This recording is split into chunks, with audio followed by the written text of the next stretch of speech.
On the 6th of May this year, a fire broke out in the Maruji Hotel in the Japanese city of Utsunomiya. The fire wasn't big, and it was soon put out by a member of staff. But here's my question. How did a small fire in a relatively small city in Japan get picked up on news websites all around the world? Here's the answer. That hotel was being used to house COVID patients, and the fire, it was no accident. Investigators looking into the fire soon detected that it had been started deliberately. And when they added that to the fact that the hotel was being used to quarantine a lot of COVID patients, they realized that this was just the latest in a long line of attacks in Japan against those with the virus. Now, to you and me, that may sound shocking. But if we're honest, this global pandemic has affected how we've all related to each other. Just think about how we now react when someone coughs near us on the bus, or when we see somebody walk into the shop without a face mask, or come into church without sanitizing their hands. This global pandemic has changed the way we relate to everyone. And the reason I mentioned that this morning is because it helps us to appreciate the power of these words in Luke chapter 5. If you've got a Bible, please do grab it and open it back up to Luke chapter 5. If you haven't, Google Luke chapter 5 on a device in front of you. And have a read with me from the little number 12. Luke chapter 5, verse 12. While Jesus was in one of the towns, a man came along who was covered with leprosy. When he saw Jesus, he fell with his face to the ground and begged him, "Lord, if you are willing, you can make me clean." As we've been looking at the start of Jesus' ministry over the last couple of weeks, we've seen how Jesus has started his ministry by traveling in and around the area of Galilee and Israel, preaching his message of the good news of the kingdom of God. We saw in last week's passage how Jesus called his first disciples to come and follow him. And so here, undoubtedly now, with his followers with him, he comes into this town, and a man with leprosy comes up to him. Now that word leprosy there that Luke uses, it was a word used at that time to cover a whole range of illnesses and diseases. But what all these illnesses had in common was that they affected your skin. Leprosy back then, it meant everything from light swelling on your arms right through to a disorder which affected your brain and caused your body to grow in a strange way. And so here is a man with leprosy. And leprosy, well, if you didn't die from it, well, it's awful. One of the reasons that leprosy was so awful was that, like coronavirus, it was contagious. And because it was contagious, like coronavirus, pretty much the only way of defending against it was to isolate those who had it. But this isolation, it wasn't for 14 days. It was for the rest of your life. Just imagine that. Imagine getting an infectious disease like coronavirus and having to move out to the middle of nowhere to live on your own for the rest of your life. Well, that's what happened to you if you got leprosy in first century Israel. And it was a man like that who came up to Jesus that day.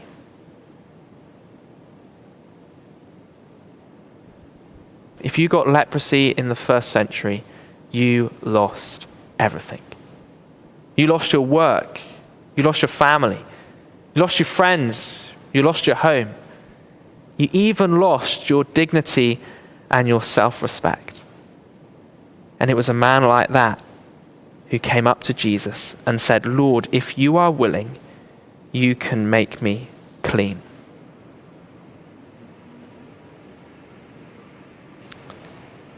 This was this man who came up to Jesus. And just think of the cheek of it. Because of course, here is this man that Luke tells us didn't just have leprosy, but he was covered in it. He was a man who wasn't just meant to take a few light precautions like wearing a face mask and sanitizing his hands. Now, here was a man who was meant to keep away from everybody because of it. Here was a man who, as he would have walked into this town, people would have backed away in horror. Parents would have grabbed their children to come close. Here was a man who risked all of that so he could come to Jesus to be made clean. Why did this man do that? Why did he come to Jesus? Why did he risk whatever scrap of self-respect he had left in order to be made clean? Well, the reason is he knew Jesus could heal him. Do you notice that? Verse 12, Lord, if you are willing, you can make me clean.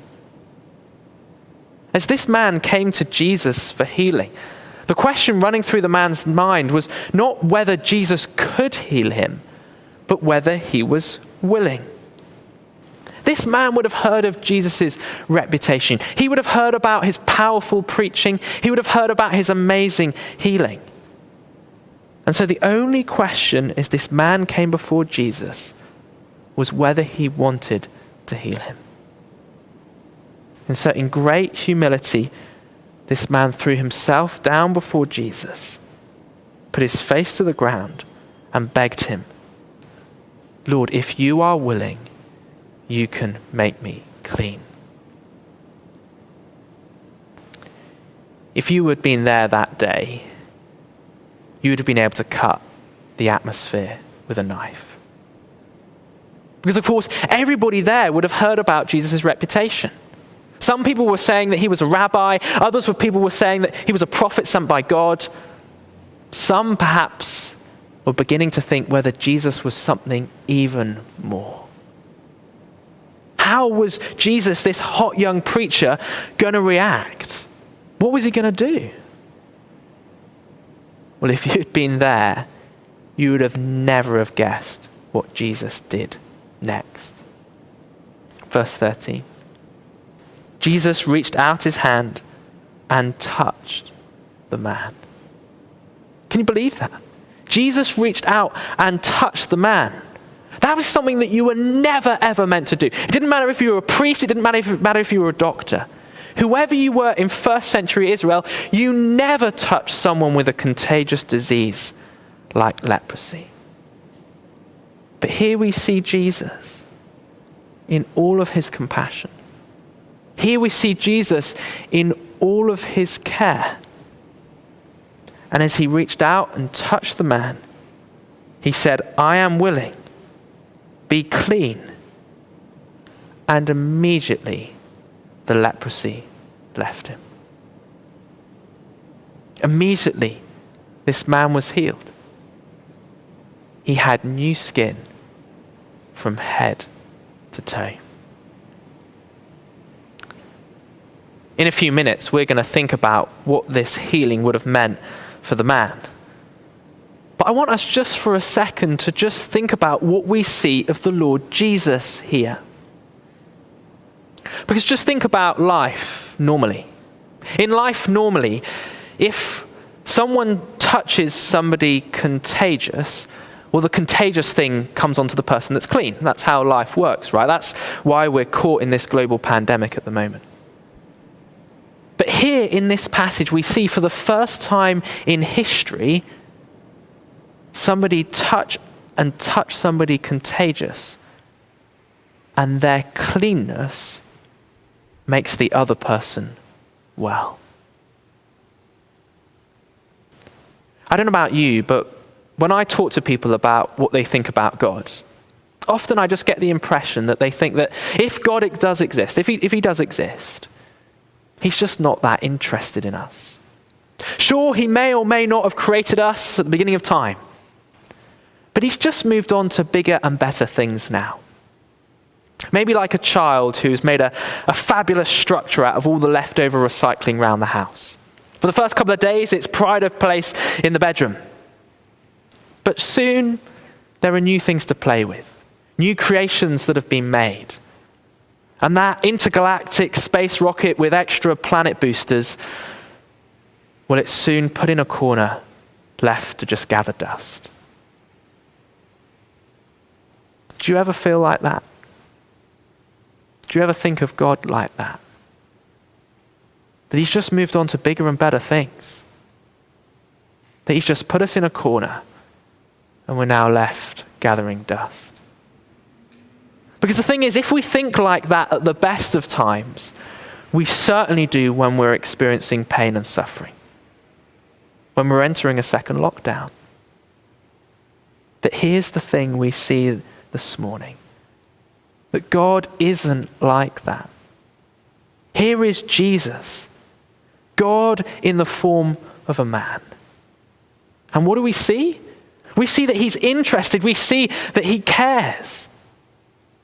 We see that for people that are aware of their brokenness, for people who feel the pain, for people who just feel like leftover recycling, put in a corner to gather dust, we can come humbly to Jesus because he is willing. That is the first thing Luke wants to say to us this morning. Come humbly to Jesus. He is willing. Because whether or not we've ever had a skin disease, we are all in need. The other thing we need to know about leprosy as we look at this passage this morning is that if you got leprosy in first century Israel, it wasn't just a physical problem.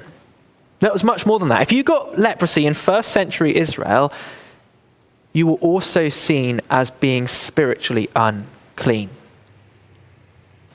In the Old Testament, God gave his Old Testament people, Israel, a whole load of laws. These were instructions that God gave to his people to help them flourish at that time in this fallen and broken world. And we read at the end of the book of Leviticus, chapter 13, we read about one of those laws to do with leprosy. Let me read it to you. Leviticus chapter 13, verse 45. Anyone with such a defiling disease must wear torn clothes. Let their hair be unkempt, cover the lower part of their face and cry out, unclean, unclean. As long as they have the disease, they remain unclean. They must live alone. They must live outside the camp. Now, undoubtedly, part of the reason for that law was because of the physical consequences of a disease like leprosy. It was contagious, and so to contain it, people had to keep away from you. But that's only part of the story. Because the other reason for that law is because if you got leprosy, it was seen as a physical picture of our disease of sin. And that backdrop helps us to understand what Jesus says to the healed man next. Have a look down in our passage, Luke chapter 5, verse 14. Then Jesus ordered him, "Don't tell anyone, but go, show yourself to the priests and offer the sacrifices that Moses commanded for your cleansing as a testimony to them." Now, what Jesus tells the man to do here might seem pretty strange to us. But if you went back to Leviticus and read that law that I just read to you, you would see that in the passage immediately next on, God gave his people through Moses a procedure for what should happen if someone thought that they'd been healed of leprosy. If someone thought that their leprosy had gone, they were to present themselves to a priest who would examine them, and then if they had indeed been healed, would make sacrifices for their spiritual cleansing. And that is exactly what Jesus orders here. In accordance with the Old Testament law, he orders that this man goes to see the priest and be made sacrifices for his spiritual cleansing. Now, as I said, for many of us, particularly maybe those of us who have grown up in somewhere like Britain where people don't think of spiritual things that much, this will seem a bit weird. But in first century Israel, this was a big deal. In fact, like in first century Israel, like in many places around the world today, to be spiritually clean was just as important as being physically well. Because for this man to be spiritually clean, well, that would have meant that he could start interacting with people normally again. It would have meant that he could have started living his life normally again. It would have meant that he could be reunited with his friends and family again. And as we begin to see that, we start to see the full significance of Jesus' miracle. As we enter a second lockdown, we all know what it's like to face restrictions about how we can interact with other people. Of course, we all want coronavirus to go away. But the reason we want coronavirus to go is not just because of its physical consequences, as awful as they may be. No, the reason we want coronavirus to go is so that our lives can just get back to normal again. Some of us can't wait to get back into work. Others of us can't wait to see our friends. All of us can't wait to give a loved one that big hug. So just imagine what it would have been for this man to turn up on his family's doorstep after years of separation and to have been welcomed in.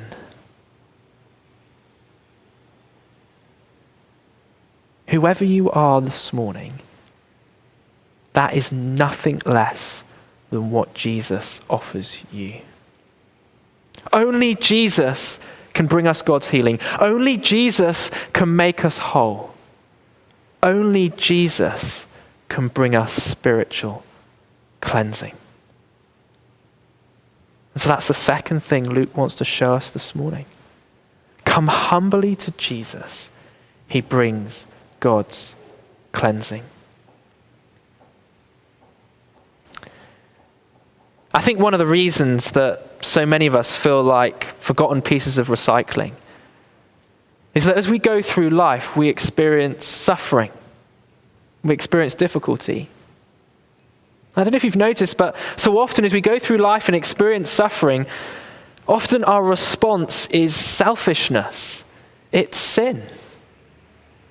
Just think of how we've experienced this pandemic this year.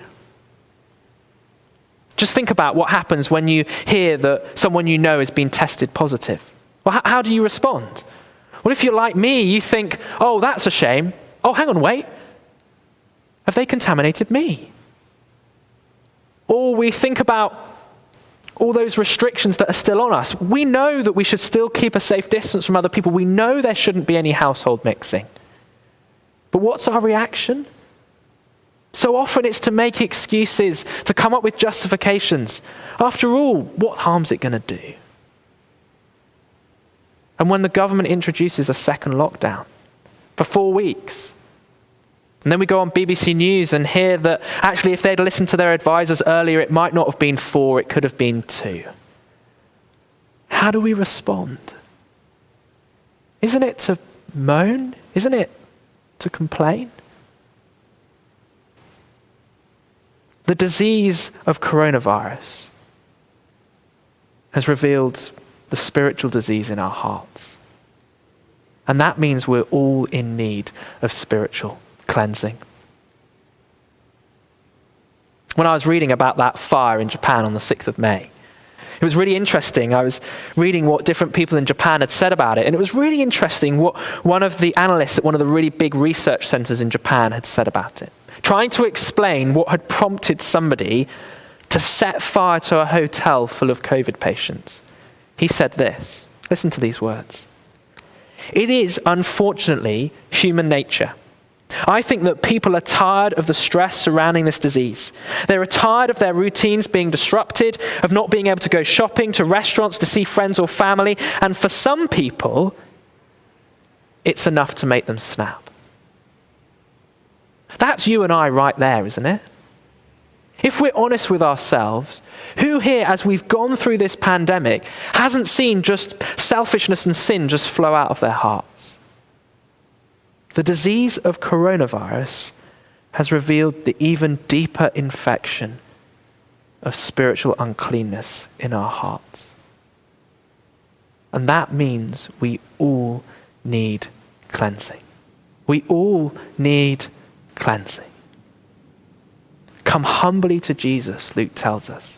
He is willing. Come humbly to Jesus. He brings God's cleansing. But as I finish, you might be asking yourself a question. I mean, how can we be sure that Jesus can do that? I mean, everyone who knows their spiritual uncleanness knows that no vaccine's going to get rid of it. So how do we know that Jesus can do it? Well, if that's you, have a look down at the last couple of verses in our passage this morning. Verse 15, yet news about him spread all the more, so that crowds of people came to hear him and to be healed of their illnesses. But Jesus often withdrew to lonely places and prayed. I don't know about you, but as you read those verses, they might seem a bit strange to you. After all, why is Jesus withdrawing to a lonely place to pray? Just as word is getting out, just as the crowds are really starting to come towards him, surely Jesus should be there getting his message out, not withdrawing to a lonely place to pray. I don't know if you remember that news story about a month ago when President Donald Trump was diagnosed with coronavirus, and there was all that talk about him having to isolate so close to an election. His campaign is over, people said. No president in their right mind would ever choose to self-isolate so close to an election. So what on earth was it going to do to Donald Trump's campaign? But here we see Jesus choosing to self-isolate. Why on earth would he do that? Well, here Luke just gives us a hint that Jesus' message, his mission, is very different to anyone else's.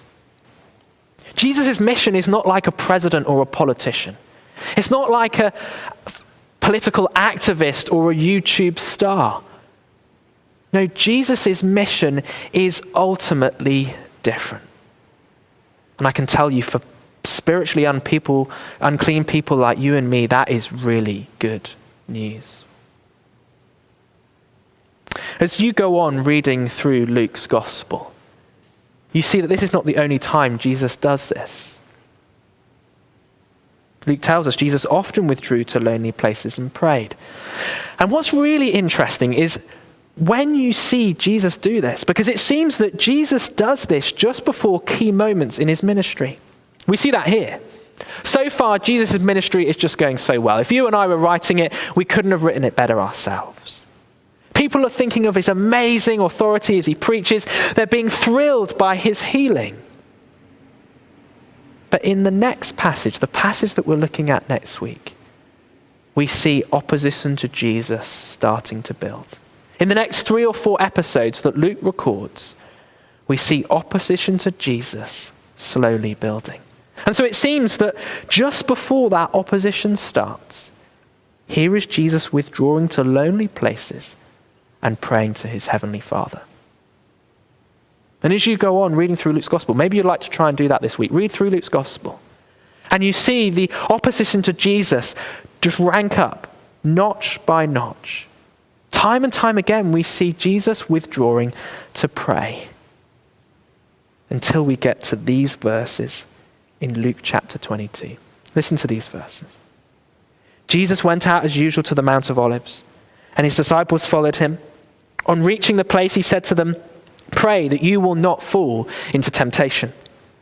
He withdrew about a stone's throw beyond them, knelt down and prayed, "Father, if you are willing, take this cup from me, yet not my will, but yours be done." An angel from heaven appeared to him and strengthened him.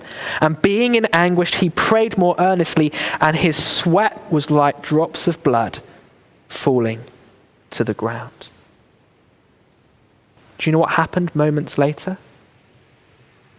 Jesus was arrested and taken off to be tried and executed. In these verses that we're looking at this morning, these last few verses, we see that Jesus' mission wasn't ultimately about crowds. It wasn't ultimately about amazing healing. It wasn't even ultimately about his powerful preaching. We see Jesus' mission was ultimately preparing him for his death and resurrection. The crowds, the healing, the preaching, it was ultimately preparing for that moment when Jesus would take on our spiritual dirtiness. That moment when, like with the leprous man, Jesus imparted to us, gave us his spiritual cleanliness to heal our sick and selfish disease. Come humbly to Jesus. He is willing. Come humbly to Jesus. He brings God's cleansing. Come humbly to Jesus. See where he's heading. As I finish this morning, I want to ask you a question. How are you feeling? As we enter a second national lockdown, how are you doing? As people are talking about how it might not be 4 weeks, but it might go well on after Christmas, how are you feeling? Well, Luke tells us this morning, don't be angry. Don't be upset.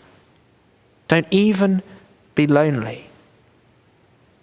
Come humbly to Jesus, because Lord, if you are willing, you can make us clean.